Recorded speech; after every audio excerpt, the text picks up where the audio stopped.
Bio ચડાવીને મચી જ પડો.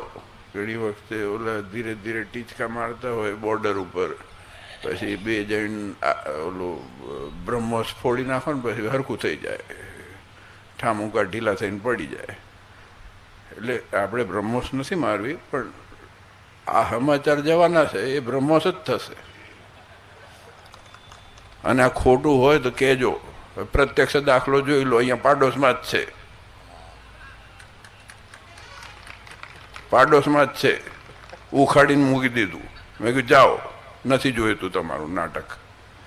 અને એવા કેટલાય લાઈનમાં છે, જો હરખાની હાલત બધાય જશે. અને જો આગળ હાલશે તો હું આ પાછી ફોજ પાછી ઊભી કરવાનો જ છું કે હરખા કરશે જ.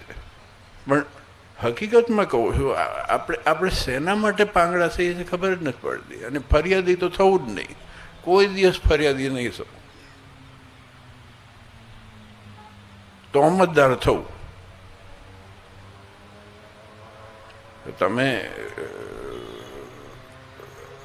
આજે સેલ્ફ ડિફેન્સમાં ગોળી ચલાવી દે તો એ છૂટી જાય છે માણસ.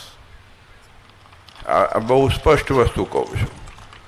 અને તકેદારી એની નથી રાખવાની, જેમ મેં પહેલાં કીધું ને એમ ટાર્ગેટ નથી. આપણે ટાર્ગેટ એને બનાવવાના છે. અને ફરિયાદ મારા પાસે આવી જોઈએ કે તમે ટીચીને આવ્યા છો, અને ટીચજો, હું છૂટ આપું છું. આ યુવક મંડળ છે, યુવક મંડળને શું કરવાનું?